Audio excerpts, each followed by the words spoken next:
This book advances a single claim. It is not speculative. It is not exotic. It follows with what I believe is logical inevitability from principles that physics has already established. The claim is this: the energy of empty space is not the same everywhere. It is higher where matter is absent and lower where matter is present. That single observation, pursued to its consequences, restructures our understanding of why the universe looks the way it does. The idea requires no new particles, no extra dimensions, no modification to general relativity, and no departure from quantum field theory. It requires only that we take seriously something those theories already imply, that the quantum vacuum is not a featureless backdrop, but a physical medium whose properties depend on what occupies it.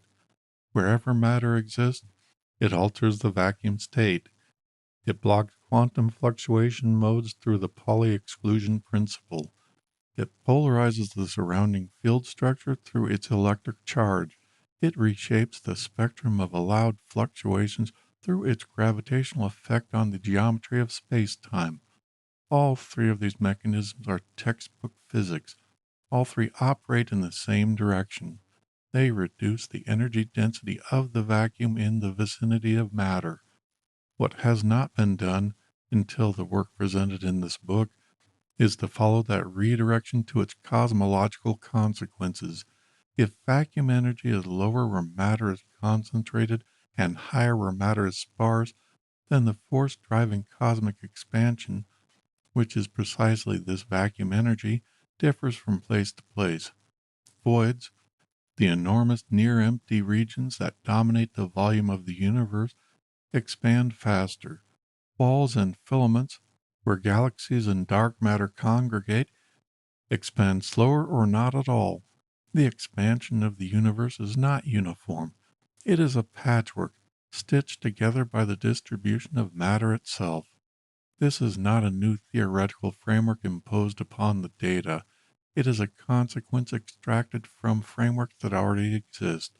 The formal statement of this consequence, together with its mathematical derivation, 4 observational predictions, and 2 rounds of documented peer review, is contained in the article appended at the end of this volume, Kriger B. 2026, Matter-Dependent Vacuum Energy Density and Inhomogeneous Cosmic Expansion.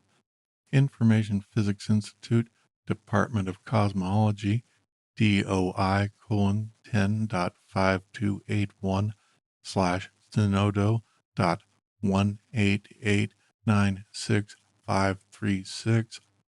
The present book is an extended exposition of that article's content for a general readership, written without equations, but with, I hope, without any sacrifice of precision.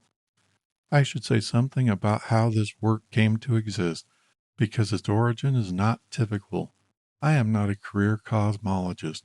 My research program spans the foundations of physics, mathematical modeling of complex adaptive systems, cognitive science, and the philosophy of formalization, an unusual combination that has proven, in this case, to be an advantage rather than a liability. The question that drives all my work is structural. What constraints does the requirement of persistence impose on any system that sustains itself over time? That question applies to stars, to minds, to institutions, and, as it turns out, to the vacuum itself. My engagement with cosmology began through sustained exchanges with researchers who shaped my thinking in ways I did not anticipate. Conversations with George Ellis on the philosophy of cosmology taught me that the assumption of homogeneity is not a theorem but a choice.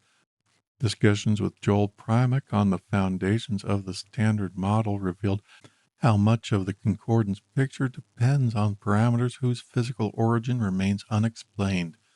Correspondence with Julian Barbour on timeless cosmology opened the possibility that the universe might be better understood as a static 4-dimensional structure, a block, than as a narrative unfolding in time.